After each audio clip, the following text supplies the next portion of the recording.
¿Qué pasaría si los primeros agricultores nunca hubieran plantado una sola semilla? Imagina estar al borde de una antigua terraza, excavada en la ladera de una colina hace miles de años. Los muros de piedra se curvan con el terreno, siguiendo contornos que parecen demasiado deliberados, demasiado sapientísimos. Rozas la tierra con las yemas de los dedos. Es rica, oscura, casi viva bajo tu tacto. Los arqueólogos han escrutado esta tierra durante décadas, buscando lo que debería estar allí, las cáscaras preservadas de las semillas, los restos carbonizados del grano, el polen microscópico que nos dice que se cultivó aquí. Pero no hay nada. Ni semillas. Ni restos. Solo tierra que recuerda algo que hemos olvidado.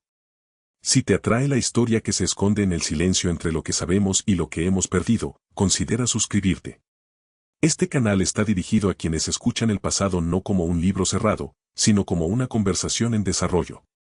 Y dime, en los comentarios, ¿desde dónde nos escuchas esta noche? ¿Qué parte del mundo te invita a explorar lo que se esconde tras la historia aceptada?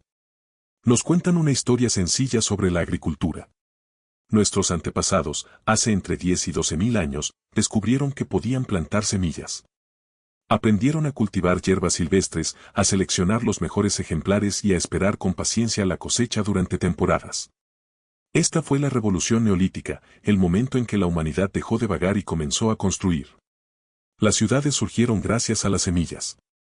La civilización brotó de pequeños granos de trigo y cebada prensados en tierra fértil. Esta es la base de todo lo que nos cuentan sobre cómo nos convertimos en lo que somos. Pero ¿qué tal si esa historia está incompleta? ¿Y si existiera otra forma, más antigua y extraña, que no requiriera semillas? Las terrazas se encuentran en todo el mundo, en lugares tan distantes entre sí que la arqueología convencional tiene dificultades para explicar sus similitudes. En los Andes, las plataformas de piedra se alzan con perfecta precisión geométrica, construidas por culturas que asociamos con los incas, aunque estos mismos hablaban de heredar estas estructuras de quienes las precedieron. En el sudeste asiático, las terrazas de arroz descienden en cascada por las laderas de las montañas con una sofisticación de ingeniería que parece preceder a cualquier civilización conocida en la región. En el Mediterráneo, las antiguas zonas agrícolas revelan sistemas de riego y composiciones del suelo que no se corresponden con los cultivos que se supone que albergaban. Y en todos estos lugares, falta algo. Las semillas.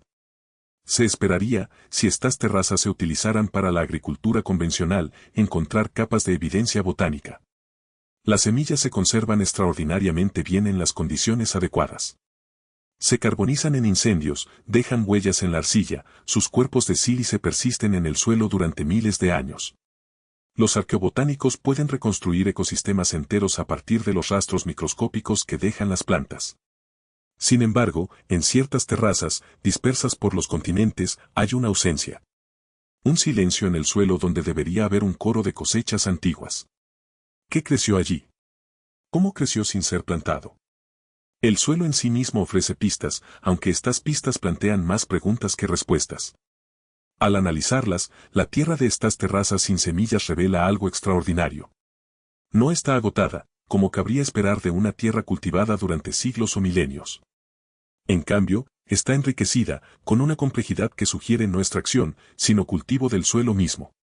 Hay franjas de materia orgánica, estratos de minerales, composiciones que parecen diseñadas para sustentar la vida vegetal de maneras que van mucho más allá de simplemente cavar un hoyo y sembrar una semilla.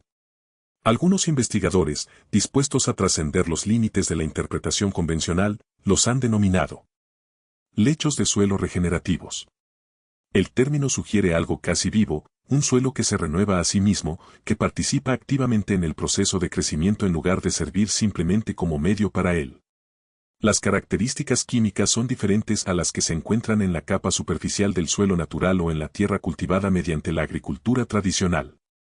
Hay oligoelementos presentes en combinaciones que parecen intencionales, casi alquímicas.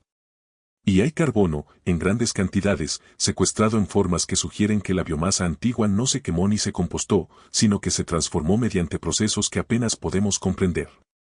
¿Se podría cultivar sin semillas si el suelo mismo supiera cómo convocar lo que debería crecer allí?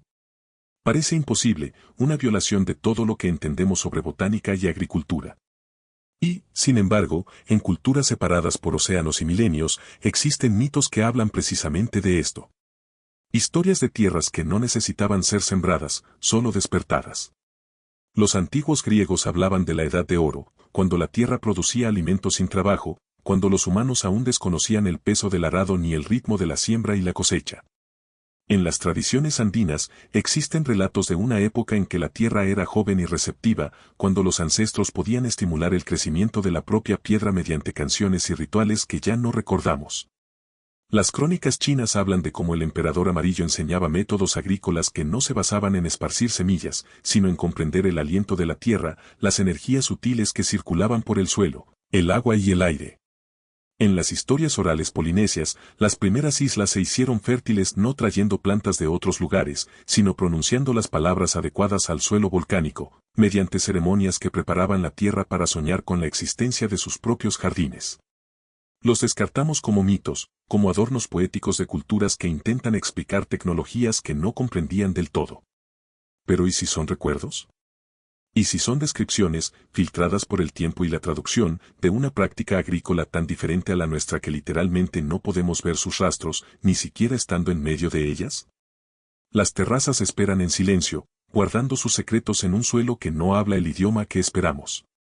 Hay un sitio en Perú, en lo alto de los Andes, donde el aire es tan tenue que hace que tus pensamientos sean lentos y extraños.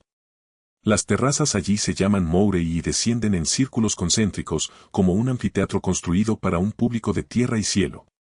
Cada nivel tiene un microclima diferente, unos grados más cálido o más frío que el superior o inferior.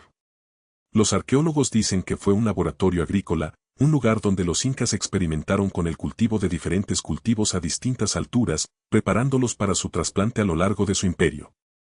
Pero los incas no construyeron mourei. Lo heredaron, lo adaptaron y lo utilizaron. La precisión de su construcción, la elegancia matemática de sus curvas, el conocimiento de la termodinámica y la circulación del aire que demuestra, todo sugiere un origen más antiguo. Y al analizar el suelo, capa por capa, se detectan anomalías. Cultivos que deberían dejar rastros no dejan ninguno. Niveles que deberían estar agotados por siglos de uso son, en cambio, increíblemente ricos. Y en el fondo, en las capas más antiguas, hay suelo que parece no haber sido cultivado jamás, y sin embargo, muestra todos los signos de haber albergado vida vegetal a gran escala. ¿Qué ocurrió en esas profundidades circulares? ¿Qué se cultivó allí y cómo? La clave puede no residir en lo presente, sino en lo ausente. La agricultura tradicional es un acto de violencia contra el suelo. Se rompe la tierra, se planta un monocultivo, se extrae la cosecha, y la tierra se deteriora. Con el tiempo, los minerales se agotan, la materia orgánica se consume y el suelo se vuelve menos vital, menos capaz de sustentar la siguiente generación de crecimiento. Por eso los agricultores rotan cultivos, dejan los campos en barbecho, las antiguas sociedades agrarias finalmente colapsaron cuando sus métodos agotaron la tierra de la que dependían. Pero ¿y si existiera una forma de cultivar que no le quitara nada a la tierra, sino que la beneficiara? ¿Y si el proceso de cultivar alimentos pudiera restaurar y enriquecer simultáneamente la tierra, creando un ciclo de regeneración en lugar de agotamiento? Los científicos modernos han dado a esto un nombre, agricultura regenerativa. Implica técnicas como la siembra directa, los cultivos de cobertura, el compostaje y el fomento de los microbiomas del suelo. El objetivo es trabajar con los sistemas naturales de la tierra en lugar de contra ellos, para fortalecer la salud del suelo incluso mientras se cosecha. Se considera revolucionaria, una respuesta de vanguardia al daño ecológico causado por la agricultura industrial. Sin embargo, los principios que redescubre son antiguos, visibles en las prácticas agrícolas de pueblos indígenas de todo el mundo que lograron mantener su productividad durante miles de años sin destruir sus tierras. Pero incluso la agricultura regenerativa, tal como la entendemos hoy, requiere semillas. Requiere plantar, por muy cuidadosa y considerada que sea la siembra. Las terrazas sin semillas sugieren algo más que esto. Sugieren una relación con la tierra tan profunda que la distinción entre plantar y cultivar, entre semilla y suelo, se disuelve por completo. Imagine el suelo como una biblioteca viviente que codifica en su estructura la memoria de cada planta que alguna vez creció allí. Las firmas bioquímicas, las redes radiculares, los micelios fúngicos que conectan las plantas a lo largo de vastas distancias bajo tierra, todo ello crea una especie de memoria ecológica. Cuando se tala un bosque, el suelo lo recuerda. Las semillas permanecen latentes, a veces durante décadas, a la espera de las condiciones que desencadenen su despertar. Las redes miceliales persisten, como autopistas fantasmales listas para reconectar la siguiente generación de árboles. ¿Qué pasaría si los antiguos agricultores entendieran esta memoria y aprendieran a trabajar con ella directamente? Existen informes, dispersos y fragmentarios, de los primeros encuentros coloniales con pueblos indígenas que aún no habían sido completamente interrumpidos por el contacto europeo. Los misioneros españoles en Sudamérica escribieron con desconcierto sobre agricultores nativos que parecían no sembrar, pero cuyos campos producían abundantemente.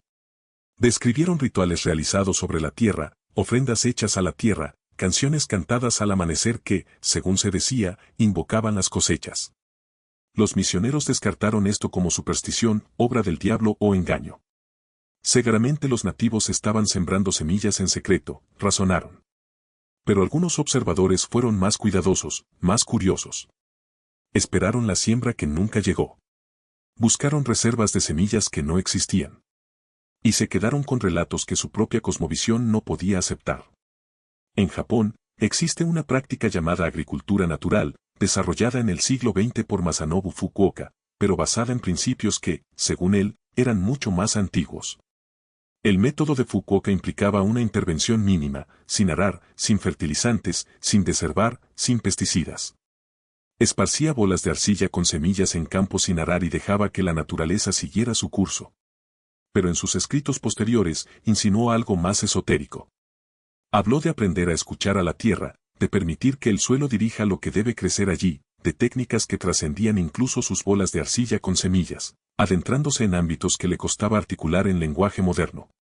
Dijo que estaba recordando algo que se había perdido, algo que los antiguos agricultores de Japón conocían antes de que el cultivo del arroz se industrializara. ¿Podría ser que Fukuoka, a su manera, estuviera rozando los límites de ese conocimiento antiguo? ¿Que estuviera redescubriendo, de forma imperfecta y parcial, un método que antes no requería semillas? Las redes micorrízicas que conectan las plantas bajo tierra se denominan a veces red leñosa. Permiten que árboles y plantas se comuniquen, compartan nutrientes y se adviertan mutuamente de amenazas. Un árbol madre puede nutrir a sus retoños a través de estas redes, enviándoles azúcares cuando están a la sombra y no pueden fotosintetizar lo suficiente por sí solos. El bosque entero se revela no como un conjunto de individuos, sino como un único organismo interconectado, que piensa y responde a un ritmo que apenas podemos percibir. ¿Y si pudieras hablar directamente con esa red? ¿Y si, mediante una combinación de práctica y conocimiento que hemos perdido, pudieras comunicar tus intenciones al suelo mismo, y que éste respondiera expresando las plantas que necesitas, aprovechando su profunda memoria de lo que creció allí antes o podría crecer allí de nuevo? Las terrazas sugieren que esto no solo era posible, sino que se practicaba en una escala lo suficientemente grande como para alimentar a las civilizaciones. Los mitos son más específicos de lo que creemos. Al leerlos no como historias fantasiosas, sino como descripciones técnicas filtradas a través de una comprensión diferente, surgen patrones. El Popol Vuh, la epopeya de la creación de los mayas, describe cómo los dioses moldearon a los primeros humanos a partir del maíz. Pero antes del maíz, hay un pasaje que a menudo se pasa por alto, donde los dioses intentan crear humanos de barro y luego de madera. Ambos fracasan. El pueblo de barro se disuelve, el pueblo de madera es hueco e ingrato. Solo el pueblo de maíz, surgido de la sustancia misma de la tierra, es viable. El texto describe el maíz como traído de una montaña oculta, un lugar de abundancia primordial. Pero también dice que el maíz fue molido y mezclado con agua para formar carne. El lenguaje es casi alquímico, sugiriendo la transformación, no de la semilla en planta, sino de la tierra en sustento a través del conocimiento y el ritual. En los textos sumerios, se hace referencia a los los decretos fundamentales de la civilización, que incluyen el conocimiento de la agricultura, entre muchas otras artes y ciencias. Los se describen como objetos físicos, tablillas o artefactos que contienen este conocimiento, y son custodiados por los dioses hasta que son robados o regalados a la humanidad. Uno de los gobierna específicamente el descenso de las semillas del cielo, pero otro gobierna el verdor de la tierra. Estos se enumeran por separado, como si fueran principios distintos. ¿Qué es el verdor de la tierra, sino las semillas? ¿Qué significa que la vegetación exista como un principio separado de las semillas que la originan? Los Vedas hindúes hablan de Prithvi, la diosa de la tierra, y su capacidad de proporcionar alimento sin que se le pida o de retenerlo cuando se le deshonra. Existen himnos que describen la forma correcta de dirigirse a la tierra, de pedir su cooperación. Estas no son oraciones en el sentido en que las entendemos hoy, sino formulaciones precisas, mantras con tonos y ritmos específicos. Los sacerdotes védicos eran tanto científicos como clérigos, codificando en sus cantos las frecuencias y vibraciones que creían que podían influir en el mundo natural. La bioacústica moderna ha demostrado que ciertas frecuencias sonoras pueden afectar el crecimiento de las plantas, estimular la germinación o potenciar el desarrollo de las raíces. ¿Eran los mantras védicos una antigua comprensión de estos principios, una tecnología de resonancia que podía impulsar el crecimiento del suelo sin la intervención de las semillas? Los aborígenes australianos tienen cantos, caminos a través del paisaje que son a la vez mapas, historias y hechizos. Cantar la canción de un lugar es conocerlo, sustentarlo, mantenerlo vivo. En el tiempo del sueño. Se dice que algunos cantos atraen fuentes de alimento, aseguran que los campos de ñame sean productivos o que los abrevaderos se mantengan llenos. Los etnobotánicos han observado que las prácticas aborígenes de gestión de tierras, que incluyen la quema controlada y la cosecha cuidadosa, crean condiciones que favorecen el rebrote de las plantas mucho mejor que la naturaleza virgen. Pero los propios aborígenes afirman que los cantos hacen más que eso. Dicen que recuerdan a la tierra lo que es, la devuelven a su verdadera naturaleza. Y en algunas de las regiones más remotas, existen historias de ancianos que podían cantar para que una planta surgiera donde antes no había ninguna, podían invocar el ñame o el tomate silvestre conociendo su verdadero nombre y cantándolos para que existieran. Escuchamos estas historias y las catalogamos como metáforas, como el intento de la mente primitiva de reivindicar su autonomía sobre procesos naturales que no comprendía. Pero ¿y si lo entendemos al revés? ¿Y si estas culturas comprendieran algo sobre la relación entre la conciencia y la materia, entre la intención y la manifestación, que nuestro marco materialista simplemente no puede comprender? La biología cuántica comienza a sugerir que los sistemas vivos no son meras máquinas químicas, sino sistemas cuánticos capaces de existir en superposición, de colapsar ondas de probabilidad mediante la observación y la interacción. Resulta que la fotosíntesis se basa en la coherencia cuántica, en partículas que existen en múltiples estados simultáneamente hasta el momento de la transferencia de energía. La migración de las aves depende del entrelazamiento cuántico en sus ojos, partículas enlazadas a través de la distancia de maneras que desafían la física clásica. Si la vida misma opera según principios cuánticos, entonces la frontera entre el observador y lo observado, entre el agricultor y el campo, podría ser mucho más permeable de lo que imaginamos. ¿Podrían los antiguos agricultores haber sido, en cierto sentido, agricultores cuánticos? Podrían haber aprendido a colapsar la función de onda del crecimiento potencial, a observar el suelo de tal manera que expresara las plantas que necesitaban, extrayéndolas del campo de todas las posibilidades hacia la especificidad de una cosecha. Esto suena a misticismo, y quizás lo sea. Pero el misticismo y la ciencia no están tan lejos como nos han enseñado. El místico busca experimentar la realidad directamente, sin la intermediación de conceptos ni mediciones. El científico busca comprender la realidad mediante la observación y la experimentación. Ambos exploran el mismo universo, simplemente desde perspectivas diferentes. Y a lo largo de la historia, los mayores avances científicos a menudo han surgido de quienes se han dejado llevar por intuiciones místicas, de seguir corazonadas que desafiaban la explicación racional hasta que la evidencia los alcanzó. Las terrazas sin semillas son evidencia. Son datos que no encajan en nuestros modelos. Podemos ignorarlos, descartarlos como anomalías o interpretaciones erróneas. O podemos aceptar la incomodidad que provocan y preguntarnos qué intentan decirnos. Hay un pasaje en el Tao Te Ching que dice que el agricultor sabio no interfiere, sino que permite que las cosas crezcan según su naturaleza. El concepto taoísta de Wu Wei, a menudo traducido como no acción, no significa no hacer nada. Significa actuar en perfecta concordancia con el fluir de los procesos naturales, de modo que tus acciones se vuelvan indistinguibles del desarrollo de la naturaleza misma. El agricultor que ha alcanzado el Wu Wei no impone cultivos a la tierra. La tierra ofrece sus cosechas y el agricultor las recibe. La distinción entre plantar y cosechar se desvanece.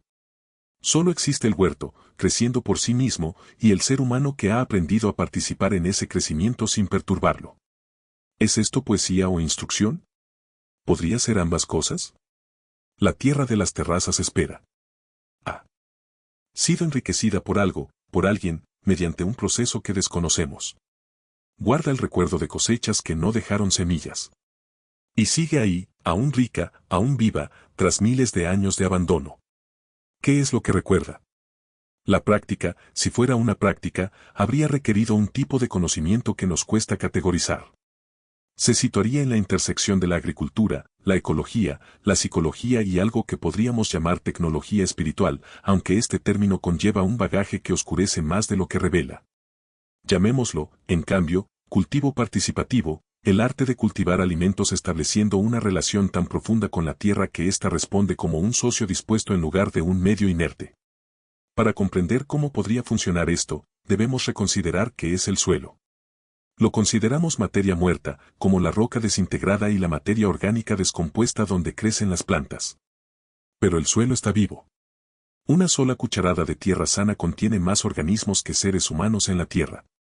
Bacterias, hongos, protozoos, nematodos, artrópodos, todos en una constante danza de consumo, transformación y creación.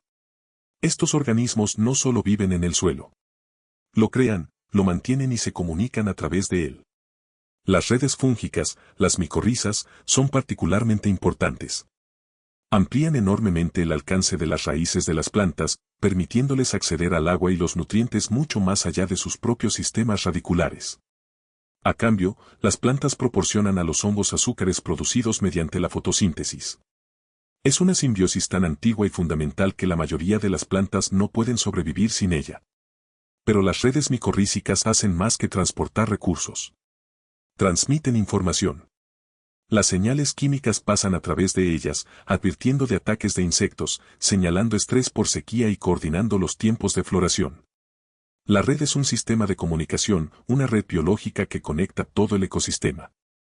Ahora imagina que comprendes esta red a fondo. Imagina que, tras generaciones de observación y experimentación, tu cultura ha aprendido a interpretar las señales que envía el suelo y a devolverlas. No mediante intervención química, aunque podría ser parte de ella, sino mediante prácticas que influyen directamente en la red. El sonido, como hemos mencionado, puede afectar el crecimiento de las plantas. También los campos electromagnéticos que todos los seres vivos generan y a los que responden. Se ha demostrado en algunos experimentos que la intención humana, por controvertido que sea decirlo, influye en los sistemas biológicos, aunque los mecanismos siguen siendo muy inciertos y los resultados son difíciles de replicar. ¿Qué pasaría si los antiguos agricultores usaran todos estos vectores simultáneamente? ¿Y si sus rituales sobre la tierra no fueran superstición, sino comunicación multimodal? Las canciones proporcionaban estimulación acústica. Los movimientos del ritual, la marcha siguiendo ciertos patrones sobre el campo, influían en el entorno electromagnético y comprimían el suelo de maneras específicas que afectaban la retención de agua y la aireación. La intención concentrada de los participantes, su visualización de la cosecha deseada, creaba un campo coherente de expectativas que, mediante mecanismos que aún desconocemos, hacía más probable ese resultado. Esto no es magia. O mejor dicho, solo es magia en el sentido de que cualquier tecnología suficientemente avanzada es indistinguible de ella. La tercera ley de Clarke se aplica no solo a la tecnología de las civilizaciones espaciales, sino también a las tecnologías perdidas de nuestros antepasados. Existen paralelismos modernos, imperfectos e incompletos, pero sugerentes. La agricultura biodinámica, desarrollada por Rudolf Steiner en la década de 1920, incorpora muchas prácticas que parecen absurdas para los agricultores convencionales: enterrar cuernos de vaca llenos de estiércol, rociar preparados a base de plantas medicinales, cronometrar todas las actividades según calendarios astronómicos. La comunidad científica, en gran medida, descarta la biodinámica como pseudociencia. Sin embargo, las explotaciones agrícolas que utilizan métodos biodinámicos suelen producir resultados excepcionales, con suelos más sanos, cultivos más resilientes y, en muchos casos, mayores rendimientos que los métodos convencionales o incluso orgánicos. ¿Cómo? Una posibilidad es que los rituales, por extraños que sean, fomenten un nivel de atención y cuidado que se traduzca en mejores resultados agrícolas. El agricultor que está en sintonía con las fases de la luna y la posición de los planetas también está, necesariamente, profundamente en sintonía con los ritmos de la Tierra. El acto de preparar y aplicar los preparados biodinámicos obliga al agricultor a interactuar con el suelo de forma íntima, a observar, tocar y conocer la Tierra como un compañero vivo. Esta atención por sí sola podría explicar gran parte del éxito. Pero existe otra posibilidad. ¿Y si algunas de las prescripciones de Steiner, basadas en sus propias investigaciones e intuiciones esotéricas, fueran recuperaciones parciales de prácticas anteriores? ¿Y si estuviera tanteando hacia algo que una vez se conoció con mayor profundidad, y los elementos aparentemente irracionales de su sistema fueran fragmentos de un todo coherente que ya no podemos ver? La misma pregunta se aplica a la permacultura, a la agricultura natural y a las prácticas indígenas de gestión territorial que finalmente la ciencia occidental reconoce como sofisticadas y eficaces. Todos estos sistemas priorizan el trabajo con los procesos naturales en lugar de contra ellos, la observación y la participación en lugar de la dominación y la extracción. Y todos ellos, al practicarse al máximo nivel, empiezan a desdibujar la línea entre la técnica y la intuición, entre hacer y permitir. Los agricultores que destacan en estos sistemas suelen decir cosas que suenan místicas. Hablan de escuchar la tierra, de percibir las necesidades de las plantas, de saber intuitivamente cuándo actuar y cuándo esperar. Esto se descarta como lenguaje poético, como una experiencia subjetiva que no se puede cuantificar ni enseñar. Pero ¿y si se trata de una auténtica capacidad perceptiva, una que la mayoría hemos atrofiado, pero que se puede desarrollar con la práctica?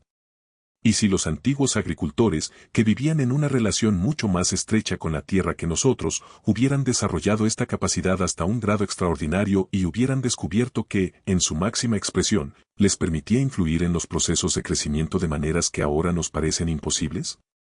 Las terrazas no eran solo campos. Eran aulas, laboratorios, templos. Eran lugares donde los humanos aprendieron a escuchar con tanta profundidad que la frontera entre el yo y la tierra comenzó a disolverse, y en esa disolución, el crecimiento se convirtió en un acto colaborativo. Profundicemos en la geología de lo que queda. El análisis del suelo de las terrazas sin semillas revela no solo enriquecimiento, sino también patrones. Los nutrientes no se distribuyen aleatoriamente, como ocurriría en la deposición natural o incluso en un suelo agrícola cuidadosamente modificado. En cambio, existen geometrías, capas que se repiten con precisión matemática. Concentraciones de carbono que forman espirales al mapearse en 3 dimensiones. Depósitos minerales que se alinean con el norte magnético. Oligoelementos dispuestos en proporciones que reflejan la secuencia de Fibonacci. Esto no es fruto de la casualidad ni de simples prácticas de compostaje. Es un diseño a un nivel que sugiere que los cultivadores entendían el suelo no solo como un medio para el crecimiento, sino como una matriz programable, una computadora viviente que podía codificarse con instrucciones. En informática, existe un concepto llamado emergencia, según el cual reglas simples, repetidas a lo largo de muchas iteraciones, crean patrones y comportamientos complejos que no podrían haberse predicho a partir de ellas solas. Los autómatas celulares, por ejemplo, siguen instrucciones básicas sobre cómo cada célula debe responder a sus vecinas, y de estas interacciones simples surgen estructuras complejas, patrones que se mueven, se replican e incluso parecen evolucionar. La vida misma es una propiedad emergente de la química. La conciencia es una propiedad emergente de la actividad neuronal. ¿Podrían los antiguos agricultores haber descubierto los principios de emergencia en los sistemas del suelo? Podrían haber aprendido que al organizar los componentes del suelo en ciertos patrones, al introducir organismos específicos en secuencias específicas, al modular la humedad, la temperatura y la presión de forma cuidadosamente coordinada, podían crear condiciones donde el suelo mismo se volviera generativo, donde comenzara a expresar plantas sin necesidad de siembra externa? Esto requeriría conocimientos de química, microbiología, física y teoría de sistemas mucho más allá de lo que atribuimos a los pueblos antiguos. Pero cuanto más aprendemos sobre las civilizaciones antiguas, más descubrimos que sabían cosas que no deberían haber sabido. El mecanismo de Antiquitera, un dispositivo griego del siglo II a.C., es una calculadora astronómica con engranajes de tal sofisticación que nada comparable aparece de nuevo en el registro histórico durante más de 1000 años. La batería de Bagdad, si es que realmente era una batería, sugiere que los principios electroquímicos se entendían en Mesopotamia. La precisión de la construcción de la Gran Pirámide, su alineación con el norte verdadero con una precisión de una fracción de grado, su incorporación de constantes matemáticas como pi y pi en sus proporciones, todo esto apunta a un nivel de conocimiento que nos incomoda porque no encaja en nuestra narrativa de progreso lineal. ¿Y si la agricultura real, aquella que pudiera sustentar civilizaciones durante milenios sin agotar el suelo, fuera igualmente sofisticada? Y si requirieran no la simple domesticación de plantas silvestres, sino un profundo conocimiento de la ecología del suelo, la microbiología y sí, incluso la biología cuántica, que permitiera a los agricultores trabajar la tierra a un nivel fundamental, para crear condiciones donde el crecimiento no fuera forzado, sino invitado, y la tierra respondiera produciendo lo necesario? La evidencia de dicho conocimiento no se preservaría necesariamente de la forma que esperamos. Las semillas son obvias, prácticamente exigen ser encontradas. Pero las prácticas, los protocolos y la comprensión de los sistemas vivos se transmiten mediante la enseñanza y la demostración, no mediante artefactos. Cuando una cultura se ve alterada, cuando se asesina a los ancianos o se prohíben las tradiciones, este tipo de conocimiento desaparece casi de inmediato. En una o dos generaciones, puede perderse por completo, dejando solo la infraestructura física, las terrazas, el suelo enriquecido y los mitos que insinúan lo que alguna vez se hizo allí. Los conquistadores quemaron los códices mayas, miles de libros reducidos a cenizas por considerarlos heréticos. Solo 4 sobrevivieron. ¿Qué conocimiento agrícola se perdió en esa quema? Los misioneros españoles suprimieron las prácticas indígenas en toda América, reemplazándolas con métodos europeos que a menudo eran catastróficamente inadecuados para los entornos locales.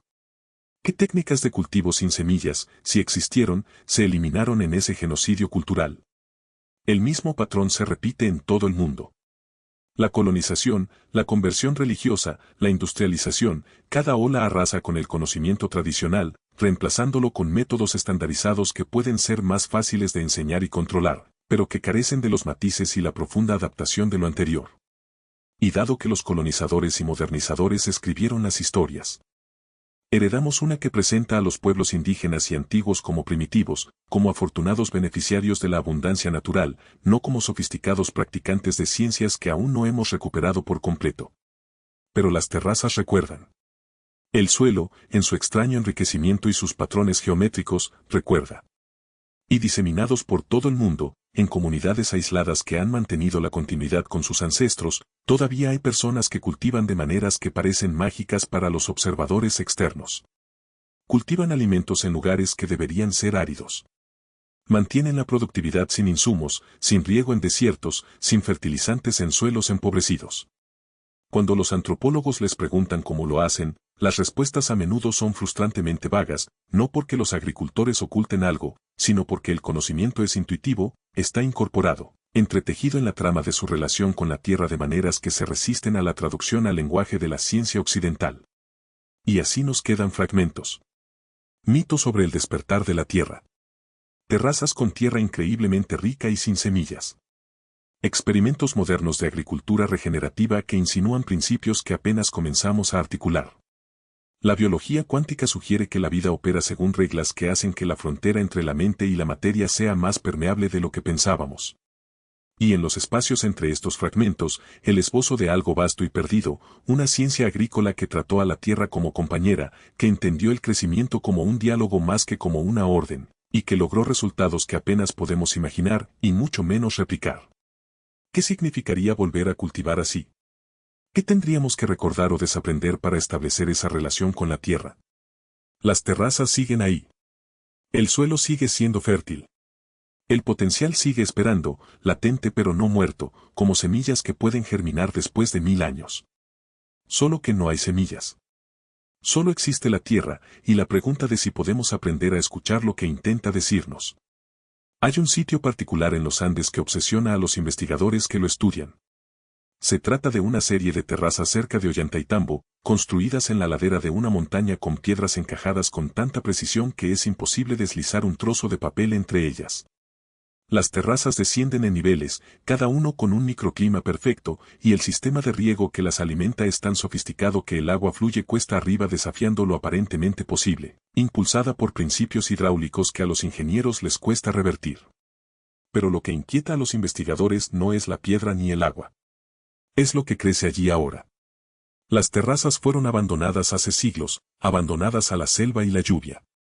Deberían haber regresado a la vegetación silvestre, a la diversidad caótica de un ecosistema recuperado. En cambio, producen patrones. Ciertas plantas crecen en ciertas áreas, dispuestas no al azar, sino en grupos e hileras que sugieren intencionalidad.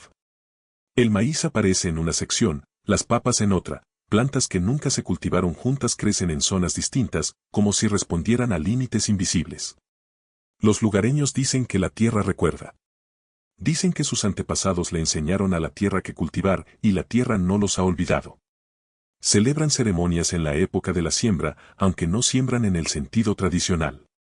Cantan a las terrazas, hacen ofrendas y esperan. Y la cosecha llega, menor de lo que sería con los métodos modernos, pero llega, año tras año, sin sembrar. Los investigadores occidentales que observan esto han propuesto explicaciones. Quizás exista un banco de semillas en el suelo, granos latentes que germinan cuando las condiciones son propicias. Quizás las raíces de las plantas perennes sobrevivan bajo tierra, brotando nuevos brotes cada temporada. Quizás sea pura coincidencia, la tendencia humana a ver patrones en lo aleatorio.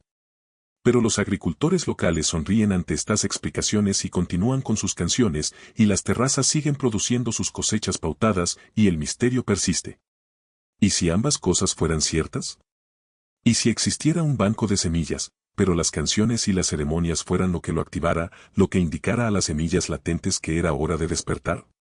¿Y si las raíces persistieran, pero las ofrendas y los rituales fueran lo que las nutrieran, lo que mantuviera las redes miceliales fuertes y reactivas? La ciencia y la tradición no tienen por qué contraponerse. Pueden estar describiendo la misma realidad desde perspectivas diferentes, una midiendo los mecanismos, la otra comprendiendo las relaciones. Existe una disciplina llamada etnobotánica que estudia cómo las diferentes culturas utilizan las plantas, y dentro de ella, una subdisciplina, a veces llamada etnobotánica cognitiva, que examina cómo las culturas piensan sobre las plantas y cómo conceptualizan la relación entre los humanos y el mundo botánico. Lo que se desprende claramente de estos estudios es que los pueblos indígenas no ven las plantas como objetos pasivos, como recursos para extraer. Las ven como seres, como personas con pleno derecho, capaces de comunicación, reciprocidad y elección. Esto no es animismo primitivo, como antes se descartaba. Es una ontología relacional sofisticada, una forma de entender el mundo que privilegia la conexión sobre la separación, que considera que la agencia y la inteligencia están distribuidas por todo el mundo vivo, en lugar de concentrarse exclusivamente en las mentes humanas. Y esta ontología no es meramente filosófica. Tiene implicaciones prácticas. Si crees que las plantas te escuchan, les hablas de otra manera. Si crees que el suelo está vivo y consciente, lo tratas con respeto, cuidado y gratitud. Y estas actitudes y prácticas, independientemente de su verdad metafísica, generan resultados tangibles. Fomentan la biodiversidad, mantienen la salud del suelo y crean ecosistemas resilientes que pueden adaptarse al cambio. ¿Será que los antiguos agricultores, operando desde esta ontología relacional, descubrieron que cuando se trata a la tierra como un socio, ésta responde como tal? Que el acto de pedir, de ofrecer, de entablar una relación recíproca, crea condiciones donde la tierra da con mayor generosidad, con mayor abundancia, que cuando simplemente se toma? Existen experimentos, controvertidos y poco comprendidos, que sugieren que las plantas responden a las emociones e intenciones humanas. El trabajo de Clive Baxter en la década de 1960, utilizando un polígrafo para medir las respuestas eléctricas en las plantas, indicó que éstas reaccionan a los pensamientos y sentimientos de los humanos cercanos, incluso a distancia. Su trabajo ha sido ampliamente criticado, difícil de replicar y acusado de pseudociencia. Sin embargo, nunca ha sido completamente desacreditado, y estudios ocasionales continúan encontrando efectos difíciles de explicar dentro del modelo estándar de la biología vegetal. Si las plantas pueden percibir la presencia humana, si pueden responder a la intención, entonces las oraciones y los cantos de los agricultores no son simbólicos. Son comunicación. Forman parte de la tecnología agrícola, tan importante como el arado o el canal de riego, y mucho más sutil. Una tecnología de conciencia, de relación, de cocreación con el mundo vivo. Las terrazas sin semillas serían entonces la obra maestra de esta tecnología. Serían lugares donde la relación entre los humanos y la tierra se habría perfeccionado tanto, tan profundamente arraigada, que la tierra misma se convertiría en una extensión de la voluntad humana, y ésta en una expresión de su potencial. La distinción entre plantar y cultivar, entre el agricultor y el campo, se disolvería por completo. Solo existiría el huerto, cuidándose a sí mismo, y los humanos que habían aprendido a participar en ese cuidado sin perturbarlo. Esta es la agricultura de la Edad de Oro, la época anterior a la caída, el paraíso que recordamos en cada mito y anhelamos en cada cosecha.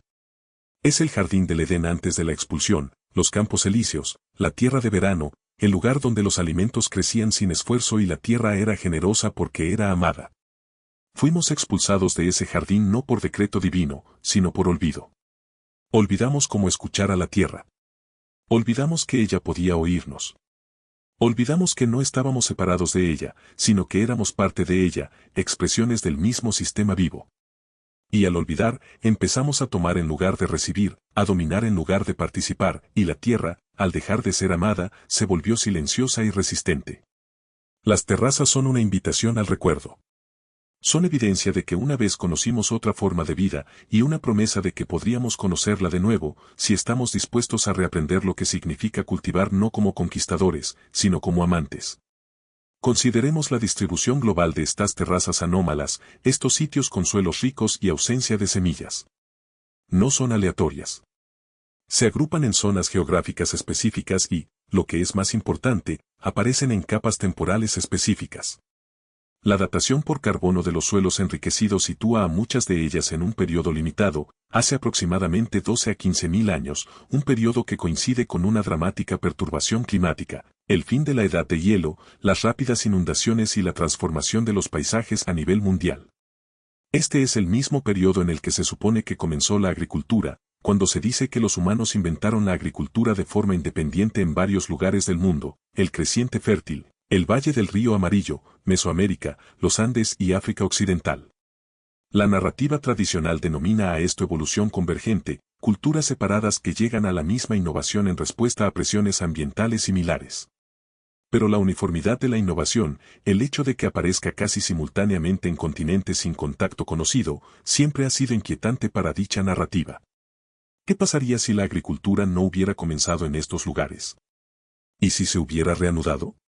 ¿Y si las terrazas sin semillas fueran vestigios de una tradición agrícola aún más antigua, anterior a las grandes inundaciones y perturbaciones del Trias reciente, y la agricultura que conocemos, la domesticación de plantas a partir de semillas, fuera la versión simplificada que sobrevivió a la catástrofe, una forma degradada pero más enseñable del conocimiento que se había perdido?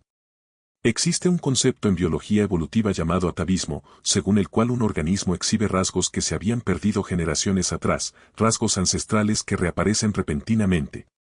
Las ballenas a veces nacen con patas traseras. Los humanos a veces tienen colas vestigiales. Estas no son mutaciones nuevas, sino la reactivación de un código genético antiguo que aún perdura en el ADN, latente pero no borrado. ¿Podría el conocimiento cultural exhibir un fenómeno similar? ¿Podrían los mitos de la agricultura sin semillas, las historias de tierras que producían alimentos sin plantar, ser atavismos culturales, el recuerdo de técnicas que la mayoría de los linajes habían olvidado, pero que algunas comunidades preservaron o recuperaron parcialmente? Muchos investigadores consideran que los yacimientos megalíticos diseminados por todo el mundo, como los círculos de piedra, las alineaciones y las pirámides, son mucho más antiguos de lo que se creía.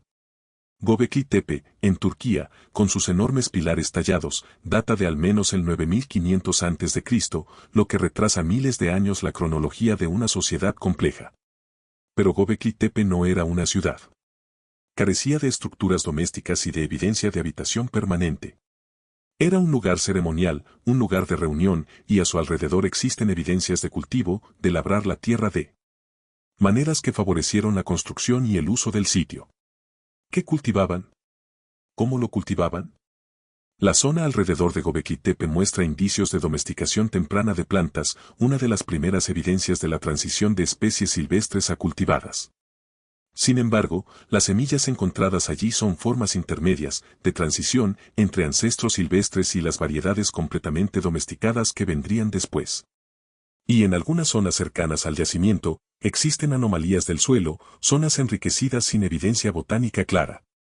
Es como si coexistieran dos sistemas de agricultura, el nuevo método basado en semillas, que con el tiempo dominaría, y un método más antiguo que ya se estaba desvaneciendo, dejando solo rastros en el suelo y ecos en los rituales realizados en el yacimiento. ¿Pudo Göbekli Tepe haber sido, entre otras cosas, un lugar de rememoración agrícola? Un sitio donde se practicaba, enseñaba y celebraba el antiguo conocimiento, incluso mientras se perdía. Las tallas en los pilares representan animales, símbolos abstractos y extrañas figuras antropomórficas. No hay escenas agrícolas evidentes. Sin embargo, algunos investigadores han observado motivos botánicos, plantas estilizadas y patrones que podrían representar crecimiento, fertilidad y abundancia.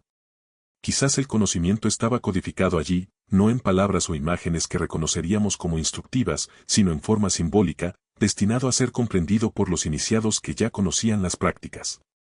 Si esto es cierto, el secreto de la agricultura sin semillas podría no haberse perdido del todo. Podría estar preservado en piedra, en las alineaciones y proporciones de sitios antiguos, en los símbolos tallados por quienes sabían que lo que practicaban se estaba desvaneciendo y ansiaban desesperadamente dejar un registro que permitiera a sus descendientes recuperar lo que estaba a punto de ser olvidado. Hay investigadores, independientes y a menudo ignorados por la academia convencional, que estudian estos sitios no como tumbas o templos, sino como textos.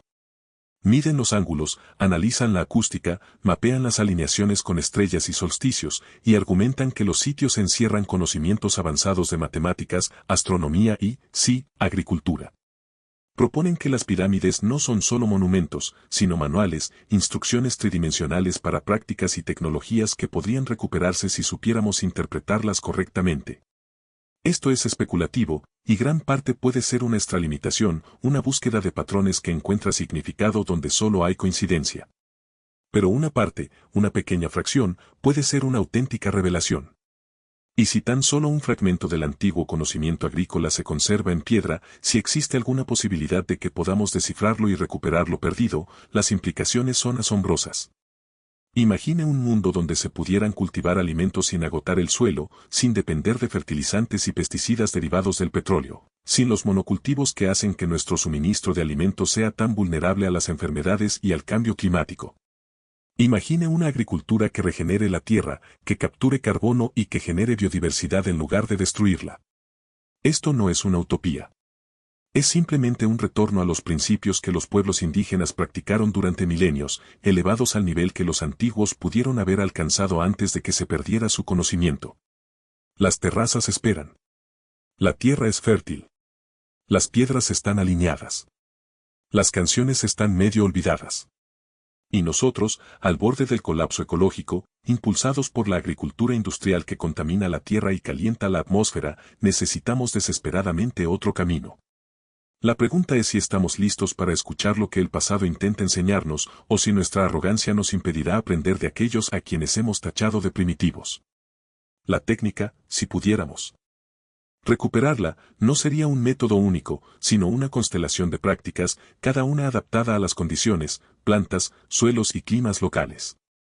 No existiría un protocolo universal, ni un manual paso a paso aplicable en todas partes.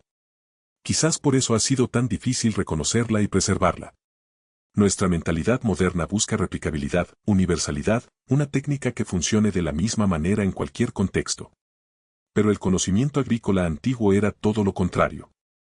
Era profundamente contextual, profundamente relacional, y requería que el agricultor conociera su tierra específica en detalle, aprendiera sus estados de ánimo y su historia, comprendiera la comunidad particular de organismos que habitaban ese suelo y trabajara con ellos individualmente. Esta es la esencia de los sistemas de conocimiento indígenas de todo el mundo. No son teorías generales, sino sabidurías particulares, ligadas al lugar y al linaje. El conocimiento de cómo cultivar este valle es diferente del conocimiento de cómo cultivar esa montaña, y ambos se transmiten de generación en generación a través de experiencias vividas, historias, canciones y prácticas que no pueden separarse de la tierra que describen. Cuando las personas son expulsadas de sus tierras, cuando son desplazadas, asesinadas o se les prohíbe practicar sus tradiciones, el conocimiento muere con ellas, porque no puede abstraerse, no puede escribirse de forma que sea traducible. Y, sin embargo, puede haber principios subyacentes, metapatrones que operan en todas las variaciones locales. Si pudiéramos identificar estos principios, podríamos adaptarlos y desarrollar nuevas prácticas que respeten las mismas relaciones, incluso si las técnicas específicas difieren. Esto es lo que intenta el campo emergente de la agricultura regenerativa, destilar la sabiduría de la agricultura indígena y tradicional en principios que puedan guiar la práctica moderna, no como una fórmula rígida, sino como un conjunto de valores y enfoques que puedan aplicarse con flexibilidad en diferentes contextos. Los principios que surgen de este trabajo son instructivos: minimizar la perturbación del suelo, maximizar la biodiversidad, mantener el suelo cubierto, mantener las raíces vivas en el suelo durante todo el año, Integrar a los animales en el sistema. Todos estos principios fomentan el desarrollo de ecosistemas edáficos saludables y complejos, donde las redes micorrízicas pueden prosperar, donde los organismos del suelo pueden prosperar, donde la tierra se convierte no en un campo de batalla por conquistar, sino en un jardín que cuidar. Pero incluso estos principios, por valiosos que sean, presuponen la siembra de semillas. Son un paso hacia la sabiduría agrícola del pasado, pero quizá no el paso definitivo. Alcanzar el nivel de cultivo sin semillas, si es que tal cosa es realmente posible, requeriría ir más allá, requeriría desarrollar una relación con la tierra tan íntima, tan en sintonía, que el agricultor se convierta no en quien siembra, sino en quien escucha y responde a lo que la tierra ya intenta cultivar. Esto podría sonar místico hasta el punto de ser inútil como consejo práctico. Pero considere su significado práctico. Significa observar que plantas brotan espontáneamente en sus campos y, en lugar de eliminarlas como malezas, preguntarse qué indican sobre las condiciones del suelo, los niveles de nutrientes y las necesidades del ecosistema.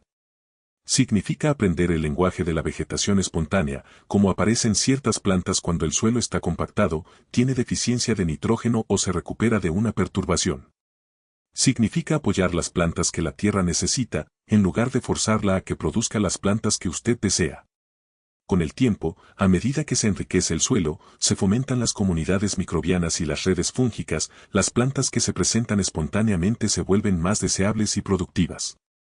La tierra comienza a producir lo que se necesita, no porque se haya plantado, sino porque el ecosistema se ha guiado, durante años o décadas, hacia un estado donde esas plantas son la expresión natural de la salud y la abundancia del suelo. Esta es una agricultura lenta, una agricultura paciente, una agricultura que trabaja en la escala temporal de la formación del suelo, en lugar de en la escala temporal de una temporada de crecimiento. Pero quizás los antiguos tenían maneras de acelerar este proceso, de guiar el suelo hacia estados productivos más rápidamente.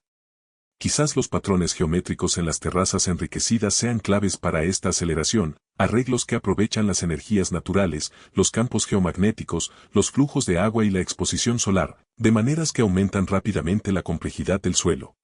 Quizás las canciones y los rituales no eran meramente simbólicos, sino funcionales, métodos para introducir frecuencias o intenciones específicas que influían en los procesos biológicos y químicos que ocurrían en el suelo. Estamos muy lejos de comprender cómo funcionaría esto mecánicamente. Pero no hemos llegado tan lejos como antes. La epigenética ha demostrado que factores ambientales, como el estrés y la nutrición, pueden alterar la expresión génica sin cambiar el ADN subyacente, y que estos cambios a veces pueden transmitirse a la siguiente generación. La neurobiología vegetal, a pesar de su controversia, ha documentado que las plantas poseen algo similar a un sistema nervioso, procesan información, toman decisiones, se comunican y recuerdan. La ecología microbiana ha revelado que el microbioma, la comunidad de microorganismos que viven dentro y sobre un organismo, no es un mero habitante pasivo, sino un participante activo en la salud, el comportamiento e incluso la cognición del huésped. Todos estos descubrimientos apuntan a una visión de la vida más interconectada, más receptiva y más inteligente que la que permitía la biología mecanicista del siglo XX. Y en esa visión más expansiva, hay espacio para prácticas agrícolas que parecen imposibles bajo el viejo paradigma.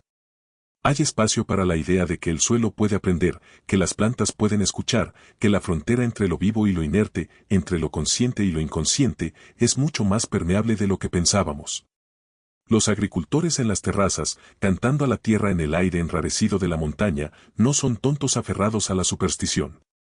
Son practicantes de una ciencia que aún no hemos articulado del todo, una ciencia de relaciones, de propiedades emergentes, de sistemas tan complejos que comienzan a exhibir cualidades que se asemejan a la conciencia, la intención, la memoria. Y el alimento que crece gracias a sus canciones no es un milagro. Es simplemente lo que sucede cuando tratas la tierra no como una máquina para operar, sino como un socio al que conocer. Hay una pregunta que me ha atormentado desde que supe de las terrazas sin semillas, desde que recordé por primera vez la imagen de un suelo tan rico que parece recordar lo que debería crecer allí.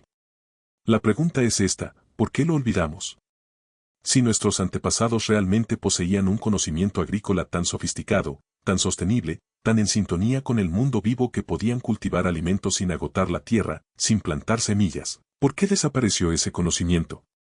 ¿Por qué lo cambiamos por la agricultura agotadora, destructora del suelo y dependiente de las semillas que domina el mundo hoy en día? La respuesta fácil es una catástrofe.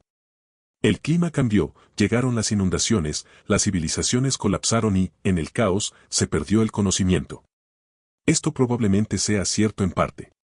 El Dryas reciente, esa misteriosa ola de frío que azotó el planeta hace unos 12.000 años, causó una perturbación masiva.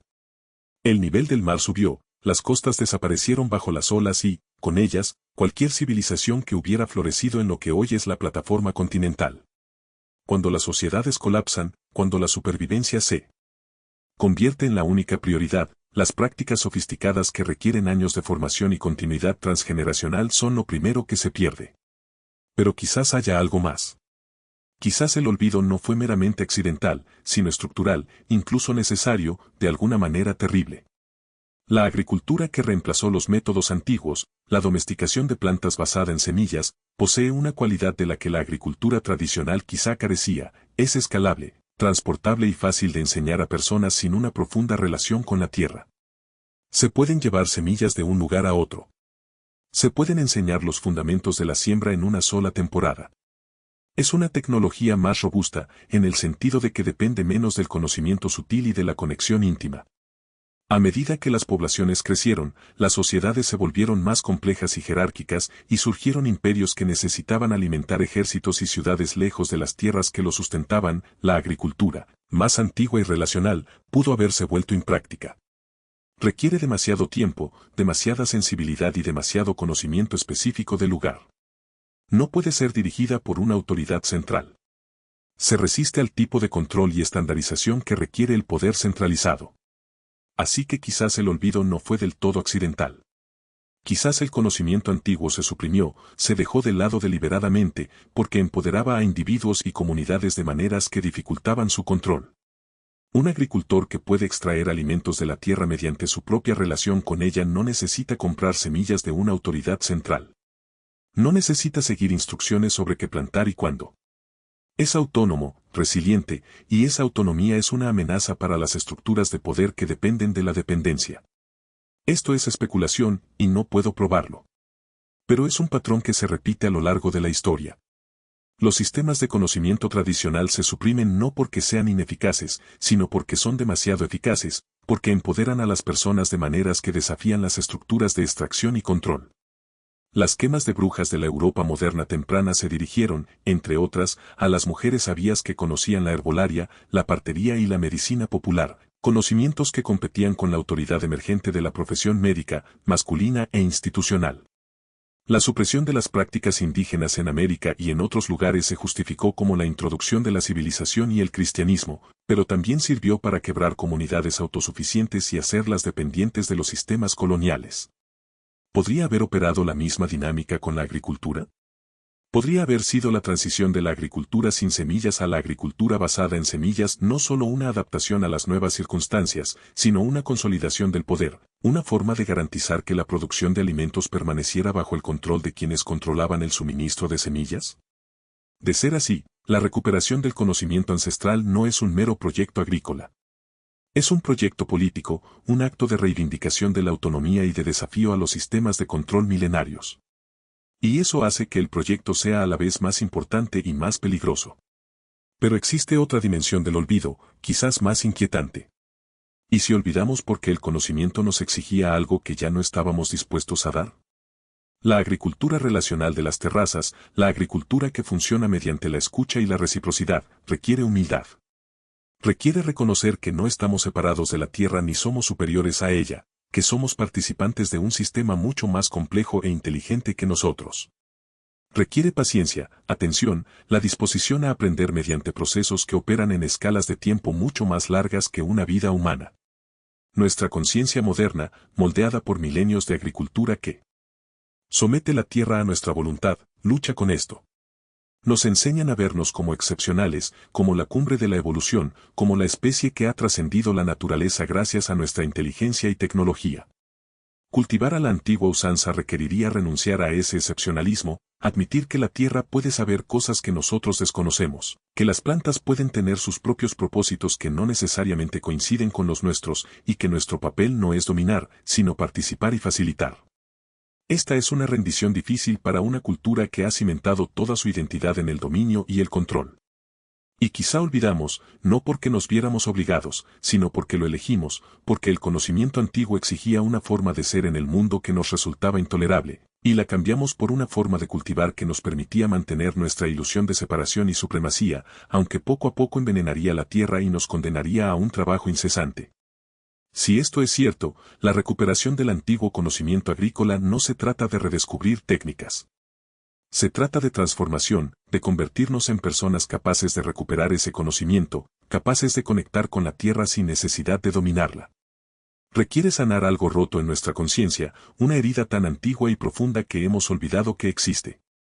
Las terrazas esperan, pero no esperan nuestra astucia ni nuestra tecnología. Esperan nuestra humildad, nuestra disposición a escuchar, nuestra disposición a recordar no solo cómo lo hicieron, sino quienes eran cuando lo hicieron y en quienes tendríamos que convertirnos para repetirlo. Imagina regresar a esas terrazas ahora, en tu mente.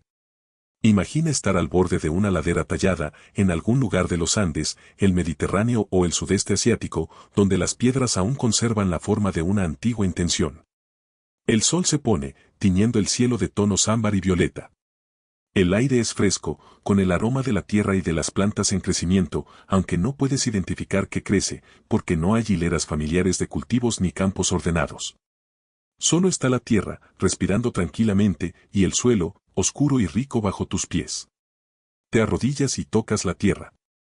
Está cálida, más cálida de lo que debería, como si hubiera un metabolismo bajo la superficie, una lenta combustión de vida que irradia hacia arriba.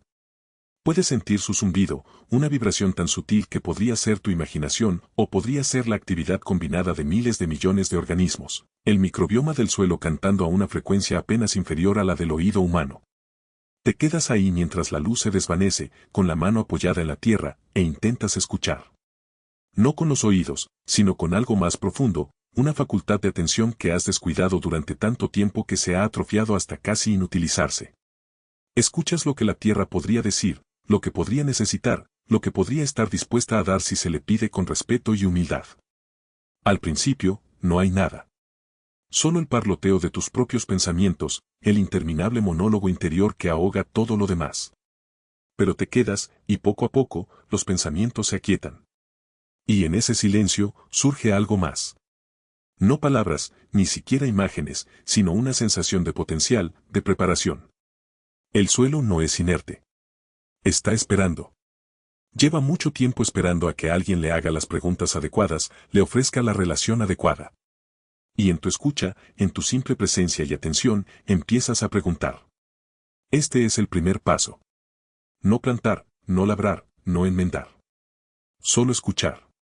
Sentarse con la tierra hasta que la tierra empiece a sentarse contigo, hasta que la frontera entre el yo y el suelo se difumine lo suficiente como para que puedas sentir, de forma inarticulada, lo que la tierra necesita y lo que puede ofrecer. Esta es la práctica que se ha perdido, la base sobre la que se construyeron todas las demás técnicas. Sin ella, las técnicas son rituales vacíos. Con ella, se convierten en comunicación, colaboración y co-creación. ¿Cuánto tiempo tomaría reaprender esto? ¿Una temporada? ¿Un año? ¿Toda una vida? La respuesta depende de cuánto desaprender sea necesario, de cuántas capas de condicionamiento moderno se deban eliminar antes de poder percibir la tierra como algo más que un recurso a explotar o un problema a resolver. Para algunas personas, quienes han mantenido la conexión con las costumbres tradicionales, quienes han crecido en relación con la tierra, podría ser rápido. Para la mayoría de nosotros, inmersos en la conciencia industrial, tomará más tiempo. Pero la tierra es paciente.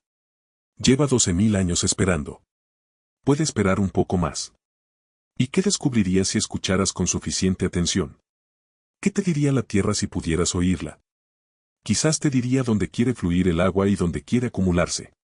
Quizás te diría que plantas intentan crecer allí, luchando por salir de raíces profundas o semillas latentes, esperando las condiciones que les permitan florecer.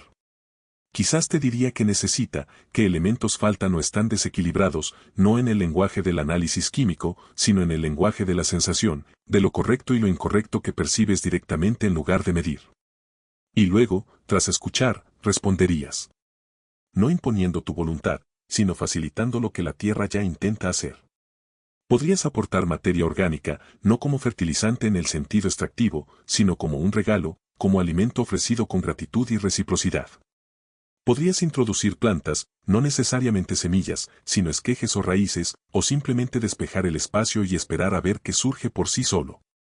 Podrías moldear los contornos del terreno, cavando zanjas o construyendo bermas, no para controlar el agua, sino para ayudarla a fluir como quiere, más despacio, con más suavidad, absorbiéndola en la tierra en lugar de dispersarse. Con el tiempo, la tierra respondería. No rápidamente, ni en una sola temporada, sino gradualmente, el suelo se enriquecería, las plantas serían más abundantes, todo el ecosistema se volvería más vibrante y resiliente. Y en algún momento, podrías notar que la tierra produce lo que necesitas sin que tengas que pedírselo directamente. Las plantas que la tierra quiere cultivar son también las que te nutren. El jardín ha aprendido tus necesidades porque tú has aprendido las suyas, y en ese aprendizaje mutuo, la distinción entre cultivo y vida silvestre, entre agricultura y ecosistema, se disuelve. Esta es la promesa de las terrazas sin semillas. No es una técnica que se deba dominar, sino una relación que se debe establecer. No es un método para forzar la producción de la tierra, sino una práctica de cocreación donde tanto el ser humano como la tierra se transforman. Y la cosecha, cuando llega, no es solo alimento. Es sanación, para la tierra y para el agricultor, para el suelo y para el alma. Necesitamos esta sanación desesperadamente. La necesitamos personalmente, como individuos alienados del mundo natural, desconectados de las fuentes de sustento y significado que nuestros ancestros conocieron íntimamente. La necesitamos colectivamente, como especie que enfrenta el colapso ecológico, viendo cómo el suelo se erosiona, el clima se desestabiliza y la red de la vida se deshilacha bajo el peso de nuestras prácticas extractivas. Y la necesitamos espiritualmente, como seres que han olvidado lo que significa pertenecer a la tierra, participar en sus ritmos, ser sostenidos por algo más grande, más antiguo y más sabio que nosotros mismos. Las terrazas son una invitación. La tierra espera. La pregunta es si estamos listos para escuchar, para recordar, para volver a ser capaces de cultivar sin semillas, porque hemos aprendido a crecer en la relación, no en la dominación. La pregunta es si podemos renunciar a nuestra necesidad de control el tiempo suficiente para descubrir lo que significa colaborar verdaderamente con el mundo vivo. La respuesta no se encuentra en laboratorios ni bibliotecas, aunque estos tienen su lugar. Se encuentra en los campos, en los jardines, en los momentos de tranquilidad cuando te arrodillas en la tierra y te abres a lo que te enseña. Las implicaciones de recuperar este conocimiento van mucho más allá de la agricultura.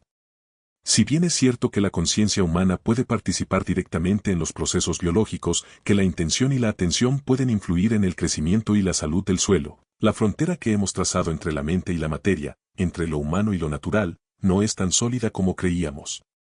Esto tiene consecuencias en cómo nos entendemos a nosotros mismos, cómo nos relacionamos con el mundo y que creemos que es posible.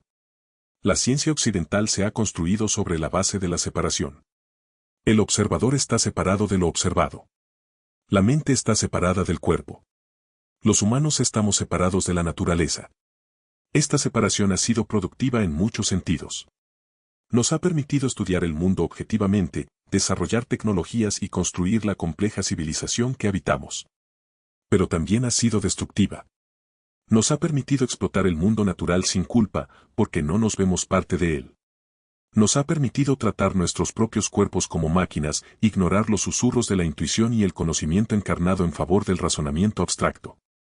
Nos ha dejado solos, aislados, desconectados de la red de relaciones que una vez dieron sentido a la vida. Las terrazas sin semillas sugieren que esta separación es una ilusión.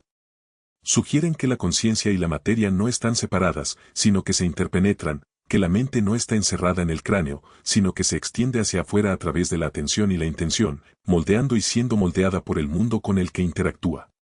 Esto no es misticismo, o lo es solo en el sentido de que el misticismo siempre ha sido la exploración de experiencias que la ciencia aún no ha aprendido a medir.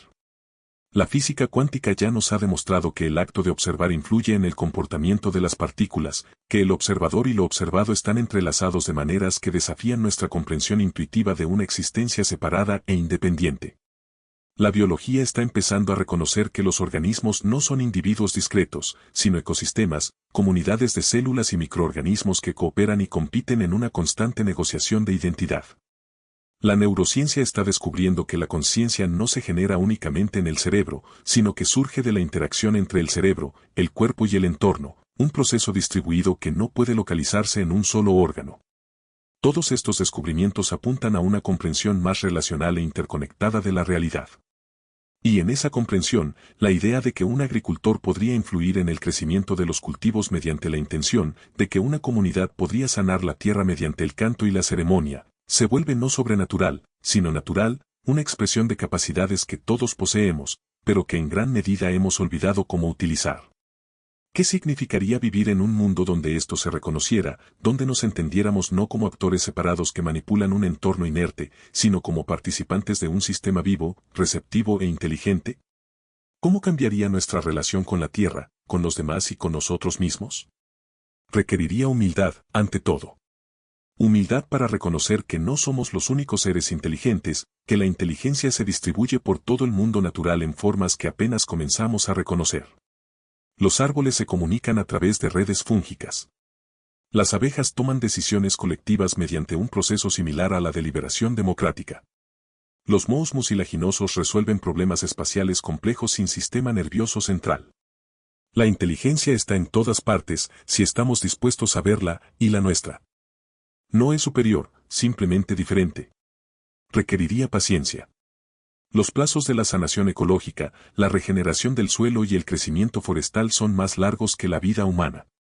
Integrarse en estos procesos implica pensar en generaciones, plantar árboles que nunca verás madurar, fomentar la salud del suelo que beneficiará a tus bisnietos. Esto es la antítesis de nuestra cultura de gratificación instantánea, de ganancias trimestrales y ciclos electorales. Pero es la única manera de crear un futuro sostenible. Requeriría reciprocidad.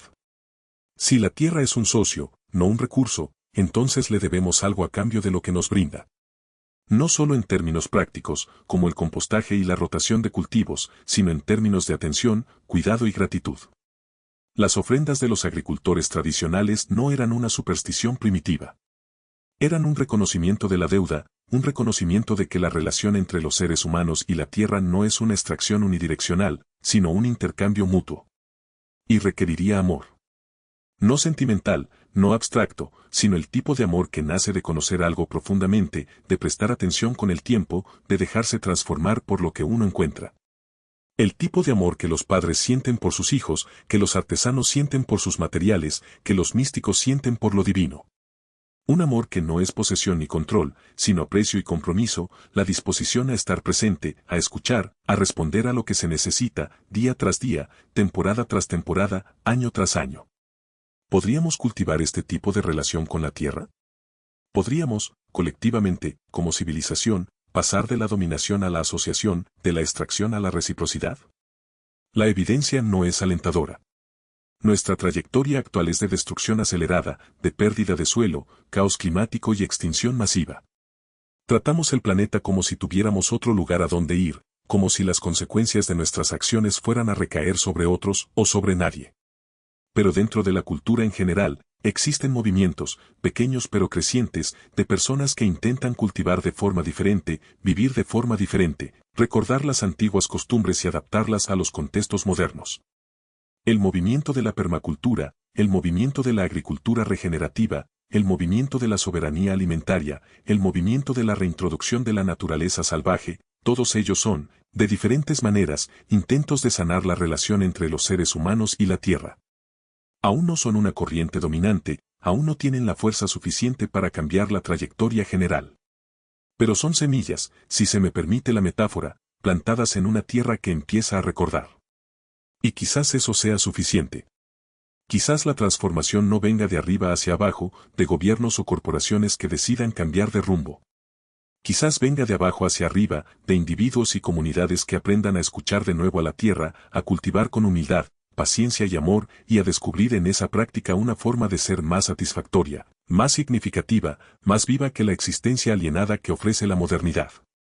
Las terrazas siguen ahí, esperando. No son solo sitios arqueológicos, ni solo evidencia de lo perdido. Son invitaciones, desafíos, promesas. Dicen, esto es posible. Esto ya se hizo. Y si se hizo una vez, se puede volver a hacer. Hay una pregunta más profunda que se esconde tras todo esto, una pregunta que afecta a la naturaleza misma de la conciencia y la realidad. Si las terrazas sin semillas son reales, si son evidencia de una práctica agrícola que operaba en la intersección de la materia y la mente, ¿qué dice eso sobre la naturaleza de la realidad física misma?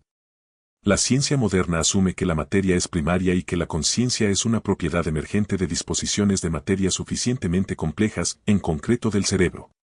Desde esta perspectiva, el universo es fundamentalmente mecánico y opera según leyes independientes de cualquier observador. La conciencia es un accidente, un subproducto de la evolución, una herramienta útil que permite a los organismos desenvolverse en su entorno, pero no una característica fundamental de la realidad. Pero existe otra perspectiva, antigua y que está resurgiendo discretamente en la obra de ciertos físicos y filósofos. Esta sostiene que la conciencia es primaria, la base del ser, y que la materia es la propiedad emergente, la forma en que la conciencia se manifiesta en el espacio y el tiempo. Desde esta perspectiva, el universo no es mecánico, sino mental, o quizás ambas cosas a la vez, una realidad participativa donde la conciencia y la materia se co-crean mutuamente en una danza continua. Esta es la perspectiva implícita en muchas cosmologías indígenas. Es la que sustenta prácticas como la oración, las ceremonias y los rituales, que presuponen que la intención humana puede influir en el mundo material. Es la perspectiva desde la que pudieron operar los antiguos agricultores de las terrazas sin semillas, una perspectiva en la que la distinción entre lo espiritual y lo material no era tan nítida como lo es para nosotros, y en la que la agricultura se centraba tanto en la conciencia como en el suelo y las semillas. Si esta visión es siquiera parcialmente correcta, las implicaciones son asombrosas. Significa que hemos estado operando bajo una comprensión fundamental errónea de lo que somos y de lo que somos capaces. Significa que el poder de moldear la realidad está mucho más distribuido, es mucho más accesible de lo que creíamos. Significa que los milagros y la magia que hemos relegado al mito y la fantasía podrían ser, en cierto sentido, posibilidades reales, no violaciones de la ley natural, sino expresiones de capacidades naturales que hemos olvidado cómo utilizar. Esto no significa que todo sea posible, que podamos simplemente desear que las cosas existan sin esfuerzo ni disciplina. Las prácticas antiguas, hasta donde podemos reconstruirlas, eran rigurosas y exigían años de entrenamiento, conocimiento profundo y atención disciplinada. Eran tecnologías, en el sentido más estricto, métodos para lograr objetivos específicos a través de medios específicos. Pero eran tecnologías de la conciencia tanto como de la materia, y su poder provenía de alinear la intención con los procesos naturales de maneras que amplificaban ambos. ¿Podríamos reestructurar estas tecnologías? Podríamos, en el siglo XXI, con nuestros instrumentos científicos, nuestra comunicación global y nuestro conocimiento acumulado, aprender a trabajar con la conciencia como aparentemente lo hicieron los antiguos? ¿O nos hemos adentrado demasiado en el materialismo, en la visión de nosotros mismos como separados y superiores a la naturaleza, como para dar el paso? La respuesta puede depender de si nos vemos obligados a hacerlo. Estamos entrando en un periodo de crisis sin precedentes, ecológica, social y espiritual. Las viejas costumbres están fracasando. La agricultura industrial está agotando el suelo, calentando la atmósfera y produciendo alimentos menos nutritivos que los que comían nuestros abuelos. Los sistemas económicos basados en el crecimiento infinito chocan con la realidad de los recursos finitos. Los lazos sociales que mantienen unidas a las comunidades se están deshilachando bajo el peso de la desigualdad y la alienación. Y un gran número de personas experimenta una crisis de sentido, una sensación de que se ha perdido algo esencial, aunque no logran identificarlo. En este crisol, pueden surgir nuevas posibilidades. Cuando las viejas estructuras fallan, cuando las viejas formas de pensar ya no sirven, las personas se abren a alternativas que antes habrían descartado. Y en esa apertura, existe la oportunidad de recuperar lo perdido, no como un regreso nostálgico al pasado, sino como una reimaginación de lo que podría ser el futuro. Las terrazas sin semillas forman parte de esa reinvención. Son evidencia de que los humanos alguna vez supieron vivir en profunda reciprocidad con la tierra, y son una invitación a descubrir cómo podría manifestarse esa reciprocidad en el mundo moderno. No abandonando la ciencia ni la tecnología, sino ampliando nuestra comprensión de lo que la ciencia puede estudiar y lo que la tecnología puede lograr. No rechazando la modernidad, sino integrando la sabiduría del pasado con las herramientas del presente para crear algo genuinamente nuevo. Esta es la obra de nuestro tiempo, el gran desafío y la oportunidad de este momento histórico. Sanar la división entre mente y materia, entre lo humano y la naturaleza, entre lo sagrado y lo secular. Aprender a cultivar y vivir de una manera que honre la inteligencia de la tierra y el potencial de la conciencia humana para participar en el desarrollo de la vida. Volver a ser el tipo de seres capaces de cultivar sin semillas, porque hemos aprendido a hablar el lenguaje de la tierra y la tierra ha aprendido a responder a nuestro llamado. No será fácil. Se requerirá valentía para cuestionar los supuestos que han estructurado el pensamiento occidental durante siglos. Se requerirá paciencia para aprender prácticas que no se pueden dominar rápidamente ni comercializar fácilmente. Se requerirá humildad para reconocer que no tenemos todas las respuestas, que nuestros antepasados sabían cosas que nosotros desconocemos y que la tierra misma es una maestra que hemos ignorado durante demasiado tiempo. Pero es posible. Las terrazas lo demuestran. El suelo, aún fértil después de milenios, lo demuestra. Los mitos, que resuenan en todas las culturas, lo demuestran. Y el hambre que sentimos, el anhelo de conexión y significado que acecha incluso nuestras vidas más cómodas y tecnológicamente avanzadas, demuestra que estamos listos, lo sepamos o no, para recordar. La tierra espera.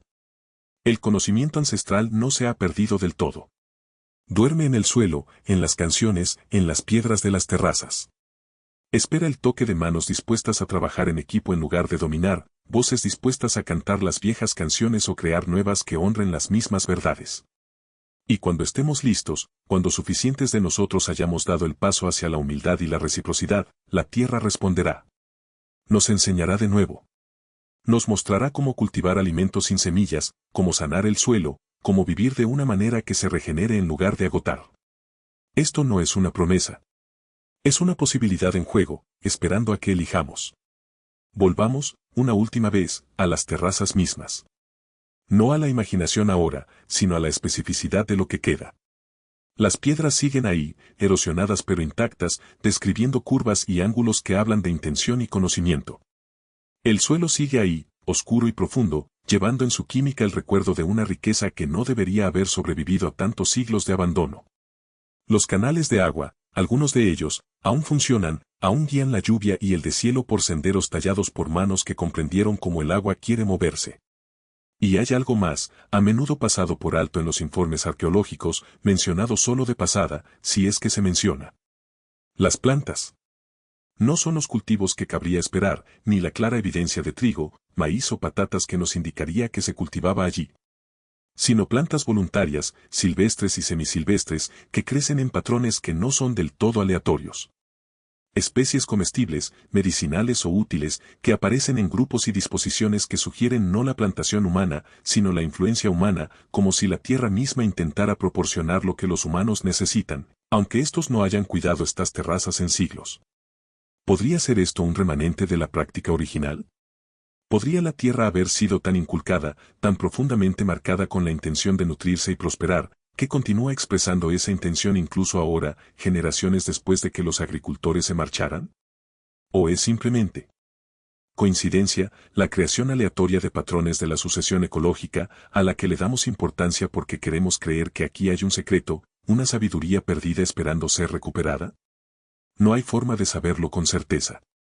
La evidencia es ambigua, como suele serlo la evidencia del pasado remoto. Pero la ambigüedad en sí misma es instructiva.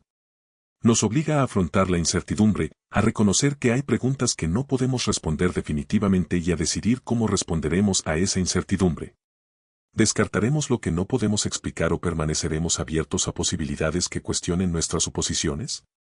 El método científico, en su máxima expresión, es una herramienta para abordar la incertidumbre con rigor y honestidad. Insiste en la evidencia, en la repetibilidad, en explicaciones que puedan probarse y refutarse. Esta es su fortaleza. Pero también tiene limitaciones. Se enfrenta a fenómenos que dependen del contexto, que no se pueden replicar fácilmente, que involucran la experiencia subjetiva o la conciencia de maneras que se resisten a la medición. Y puede volverse dogmático, rechazando la evidencia que no se ajusta a los paradigmas existentes, descartando dominios enteros de la experiencia humana como indignos de estudio. Las terrazas nos desafían a ampliar el alcance de lo que estamos dispuestos a investigar. Nos piden que tomemos en serio la posibilidad de que la agricultura, en su máximo desarrollo, haya implicado capacidades y prácticas que la ciencia actual no puede explicar por completo. Esto no significa abandonar el rigor ni abrazar la pseudociencia. Significa estar dispuestos a desarrollar nuevos métodos, nuevas herramientas, nuevos marcos que puedan abordar la complejidad, la relacionalidad y la conciencia de maneras que el materialismo reduccionista no puede. Esto ya está sucediendo, a pequeña escala, en los márgenes de la ciencia convencional. El estudio de las redes micorrízicas ha revelado la comunicación y la cooperación entre plantas que durante mucho tiempo se consideraron imposibles. El estudio de la epigenética ha demostrado que la experiencia puede alterar la expresión génica de maneras que se transmiten a los descendientes, desafiando la rígida visión genocéntrica de la herencia. El estudio del microbioma ha demostrado que lo que considerábamos organismos individuales son en realidad ecosistemas, proyectos de cooperación entre muchas especies. Cada uno de estos descubrimientos abre la puerta a una comprensión más compleja e interconectada de la vida. Y cada uno sugiere que las perspectivas más antiguas y holísticas de las culturas indígenas podrían haber dado con algo que la ciencia occidental apenas ahora comienza a redescubrir. No se trata de supersticiones primitivas, sino de observaciones sofisticadas, plasmadas en historias y prácticas, porque esas eran las tecnologías disponibles para preservar y transmitir el conocimiento de generación en generación. ¿Qué pasaría si abordáramos los mitos de la agricultura sin semillas no como fantasías a desmentir, sino como datos a interpretar? ¿Qué pasaría si nos preguntáramos no si son literalmente ciertos en cada detalle, sino qué observaciones o prácticas verdaderas podrían estar describiendo en el lenguaje y los marcos conceptuales disponibles para las culturas que los crearon? Este enfoque hermenéutico, esta disposición a interpretar el mito como una verdad diferente, podría permitirnos recuperar perspectivas que un enfoque puramente literal o puramente escéptico pasaría por alto. Los antiguos agricultores no eran estúpidos. No eran crédulos. Eran observadores de la naturaleza tan perspicaces como cualquier científico, y eran experimentadores, probando y perfeccionando prácticas a lo largo de incontables generaciones. El hecho de que sus métodos y explicaciones difieran de los nuestros no los invalida. Los hace diferentes, y esa diferencia puede contener el conocimiento que necesitamos. ¿Qué hacemos entonces con las terrazas? ¿Las estudiamos? Sí. Con todas las herramientas de la arqueología moderna, la edafología y la botánica. Pero también las abordamos con humildad, reconociendo que quizá nos estemos perdiendo algo, que puede haber dimensiones en su función y significado que nuestros paradigmas actuales no pueden abarcar. Escuchamos a los descendientes de quienes las construyeron, a las tradiciones orales y a las prácticas vivas que pueden preservar fragmentos del conocimiento original. Y experimentamos, cuidadosa y reflexivamente, con las prácticas que describen los mitos, para ver qué sucede cuando abordamos la tierra no como un recurso para explotar, sino como un socio para conocer. Este es un proyecto a largo plazo que requerirá paciencia y colaboración entre disciplinas y culturas. Requerirá científicos dispuestos a salir de su zona de confort, dispuestos a considerar hipótesis que parecen descabelladas según los estándares convencionales. Requerirá poseedores de conocimientos indígenas dispuestos a compartir lo que saben, e instituciones dispuestas a valorar ese conocimiento como equivalente a la experiencia académica. Requerirá agricultores y horticultores dispuestos a experimentar, a probar nuevas prácticas y a prestar atención a resultados que no siempre se pueden cuantificar. Es un proyecto sin éxito garantizado. Podríamos descubrir que las terrazas sin semillas no eran lo que esperábamos, que las explicaciones son más mundanas, que los mitos son, en realidad, solo mitos. O podríamos descubrir algo extraordinario, algo que transforme nuestra comprensión de lo posible. La única manera de saberlo es abordar el misterio con la mente abierta y la disposición a sorprenderse. Las terrazas son una invitación. Se sitúan en el umbral entre lo conocido y lo olvidado, entre el pasado y el futuro, entre lo material y lo misterioso. Nos invitan a cruzar ese umbral, a explorar el espacio más allá de nuestras certezas y a estar dispuestos a cambiar según lo que encontremos allí. Al llegar al final de esta exploración, me encuentro volviendo al principio, a la pregunta que nos impulsó en este viaje. ¿Qué pasaría si los primeros agricultores nunca hubieran plantado una sola semilla? Hemos recorrido un largo camino en busca de respuestas, a través de la arqueología y el mito, de la ciencia y la especulación, de antiguas terrazas y experimentos modernos. Y hemos encontrado, no respuestas exactas, sino preguntas más profundas, y con ellas, una sensación de posibilidad que resulta a la vez estimulante y humilde. La posibilidad de que la agricultura se practique de forma que regenere en lugar de agotar, que trabaje con la tierra en lugar de en su contra, que no requiera insumos externos porque opera desde una profunda comprensión de los sistemas naturales. La posibilidad de que la conciencia humana pueda participar directamente en los procesos de crecimiento y transformación, no a través de medios místicos que violan las leyes naturales, sino mediante capacidades naturales que hemos olvidado cómo utilizar. La posibilidad de que nuestros antepasados no fueran primitivos, sino en ciertos aspectos más avanzados que nosotros, no en su tecnología del metal y la piedra, sino en su tecnología de las relaciones, su capacidad de vivir en reciprocidad con el mundo vivo.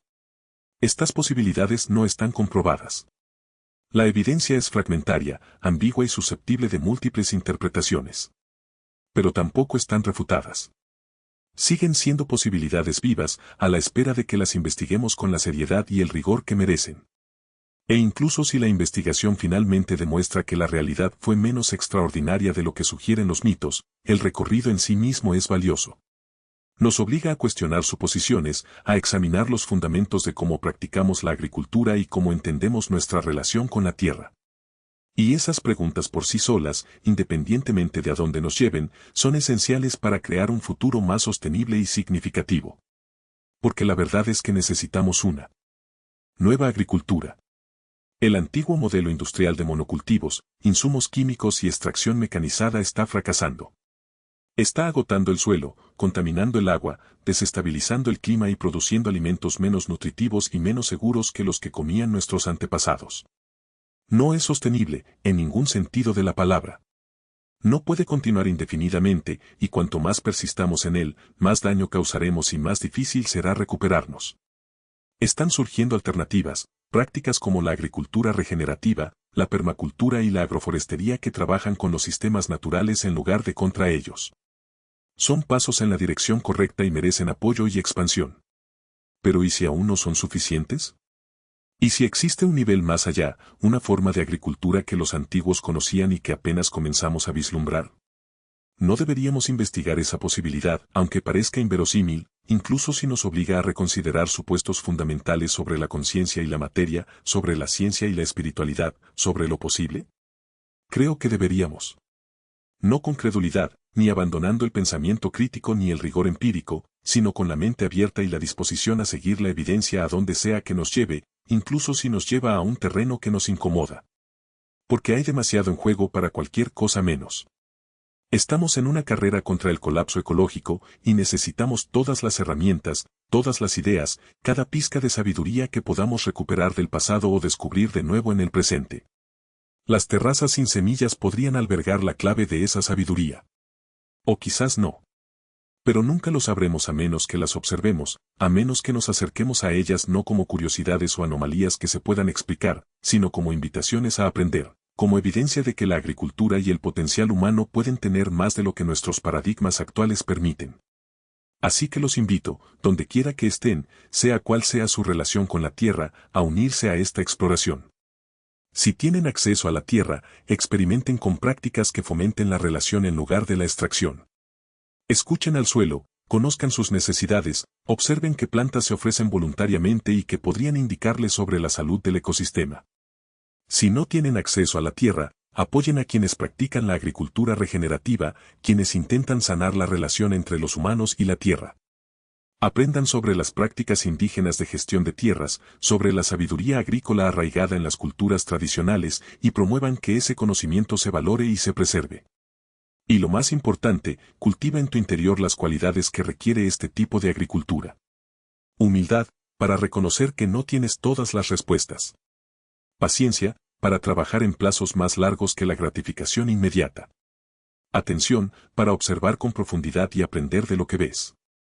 Y amor, el tipo de amor que nace de una relación genuina, de conocer algo lo suficientemente bien como para cuidarlo, de permitir que lo que encuentras te transforme.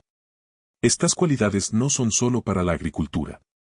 Son para vivir, para ser humanos de una manera más completa y satisfactoria. La alienación que caracteriza la vida moderna, la sensación de desconexión y falta de sentido que acecha incluso nuestra existencia más cómoda, proviene en gran medida de nuestra separación del mundo natural, de las fuentes de nuestro sustento, de la tierra que literalmente nos da la vida. Sanar esa separación, aprender de nuevo a vivir en reciprocidad y relación, es sanar algo profundo en nuestro interior. Las terrazas no se tratan solo de agricultura. Tratan de lo que significa ser humano, de nuestro lugar en la red de la vida, de nuestro potencial para no ser destructores, sino socios, no extractores, sino participantes en la creación continua de belleza y abundancia. Nos recuerdan que una vez supimos cómo hacerlo, lo que significa que es posible, lo que significa que podemos aprender de nuevo. ¿Y tú, desde dónde nos escuchas? ¿Cuál es tu relación con la tierra? ¿Qué cultivas o te gustaría cultivar? ¿Qué prácticas utilizas o te gustaría aprender? Cuéntame en los comentarios, comparte tus experiencias y preguntas, porque esto es una conversación, no una conferencia, una exploración colectiva de lo que hemos perdido y lo que podríamos recuperar.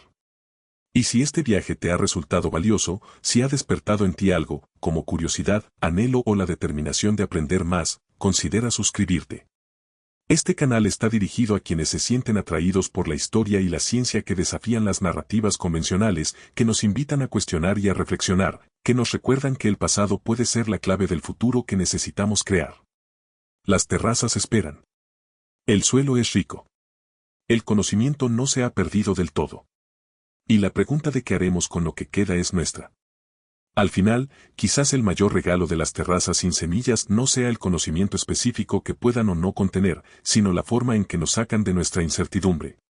Vivimos en una época que valora las respuestas, que se siente incómoda con el misterio, que quiere creer que hemos resuelto las cosas, que las preguntas principales se han resuelto y que solo queda completar los detalles. Las terrazas nos recuerdan que esto no es cierto, que existen vastos territorios de experiencia y potencial humano que apenas hemos comenzado a explorar, y que los ancestros que descartamos como primitivos podrían haber sabido cosas que nosotros desconocemos. Esto es inquietante, en el mejor sentido de la palabra.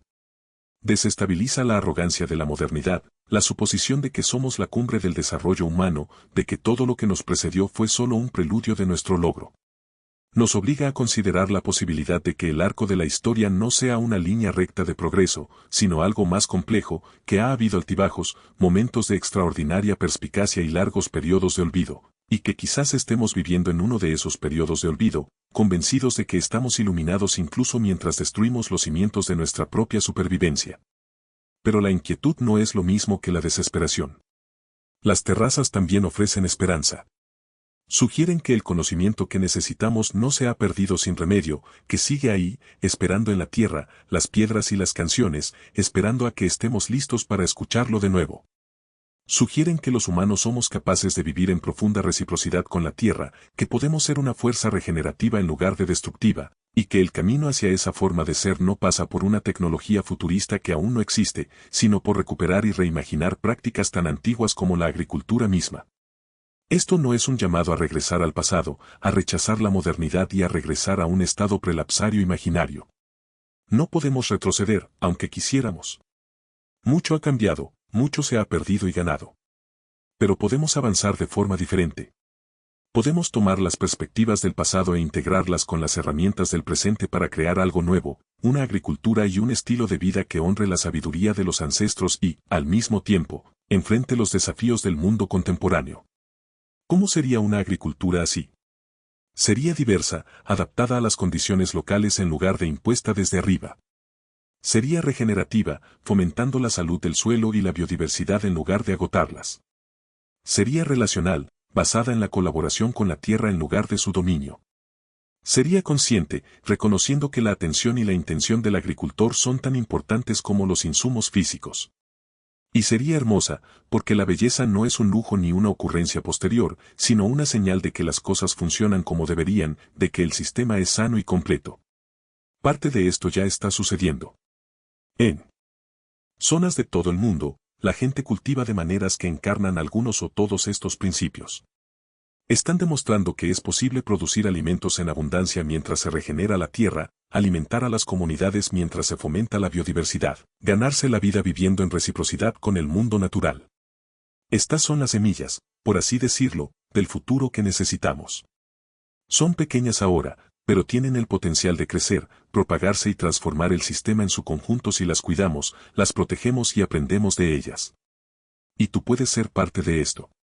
No haciendo algo grandioso o heroico, sino haciendo pequeños cambios, prestando atención, aprendiendo, experimentando y compartiendo lo que descubres.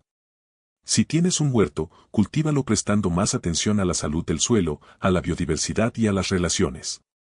Si no tienes huerto, apoya a quienes cultivan de forma regenerativa eligiendo qué alimentos comprar y dónde comprarlos. Si eres profesor o padre, transmite a la siguiente generación un sentido de conexión con la tierra, curiosidad por cómo crecen las cosas y reverencia por el mundo vivo. Estas pequeñas acciones pueden parecer insignificantes, pero suman. La cultura cambia no mediante revoluciones drásticas, sino mediante la acumulación de pequeños cambios, a medida que más y más personas empiezan a ver las cosas de otra manera, a valorarlas de otra manera, a vivir de otra manera. Y en este proceso, cada uno de nosotros importa. Cada decisión, cada conversación, cada momento de atención y cuidado contribuye a la transformación general. Las terrazas sin semillas nos llaman a través de milenios, invitándonos a recordar lo que hemos olvidado y a imaginar en qué podríamos convertirnos. Son evidencia de la capacidad humana de una sabiduría extraordinaria y de una colaboración con la tierra, y un desafío para recuperar esa capacidad en nosotros mismos. Son misteriosas, sí, y quizá nunca las comprendamos del todo. Pero el misterio en sí mismo es un regalo, un recordatorio de que el mundo es más grande, más extraño y más lleno de posibilidades de lo que nuestras teorías y certezas permiten. Honremos, pues, el misterio. Abordémoslo con humildad y curiosidad, con rigor e imaginación, dispuestos a dejarnos transformar por lo que descubramos. Aprendamos del pasado sin aferrarnos a él y creemos un futuro que nuestros descendientes recuerden con gratitud, como nosotros recordamos con asombro los logros de los antiguos. Las terrazas siguen ahí, excavadas en las laderas de todo el mundo, guardando sus secretos en un suelo que recuerda lo que debe crecer. Las plantas siguen voluntariamente, siguiendo patrones que podemos percibir, pero no explicar del todo. Los mitos siguen susurrando sobre una época en la que la tierra podía despertar, cuando los cultivos surgían de canciones, ceremonias y un profundo conocimiento del mundo vivo. Y nosotros, en este momento histórico, con las herramientas de la modernidad, el ansia de significado y la necesidad desesperada de un nuevo camino, somos quienes debemos decidir qué hacer con estos susurros, estos secretos, estas invitaciones. ¿Los ignoraremos, demasiado ocupados, demasiado escépticos o demasiado convencidos de nuestra propia superioridad para escucharlos? ¿O nos detendremos, centraremos nuestra atención en las terrazas, el suelo y la tierra misma, nos abriremos a la posibilidad de que no lo sabemos todo, de que aún hay sabiduría por recuperar, de que el camino a seguir puede requerir retroceder, no en el tiempo, sino en la orientación, a una forma de ser que recuerde que no estamos separados de la tierra, sino que formamos parte de ella, expresiones de su creatividad y su anhelo de florecer? Esta es la pregunta que nos plantean las terrazas. No cómo lo hicieron, aunque eso importa. Pero ¿en quiénes nos convertiremos al preguntar? ¿Qué recordaremos? ¿Y qué dejaremos, a cambio, a quienes vengan después, grabado no solo en piedra, sino en la salud del suelo, la abundancia de la cosecha y la calidad de nuestra relación con el mundo vivo? La respuesta se está escribiendo ahora, en cada jardín y granja, en cada decisión y en cada momento de atención. Y tú eres parte de esa respuesta.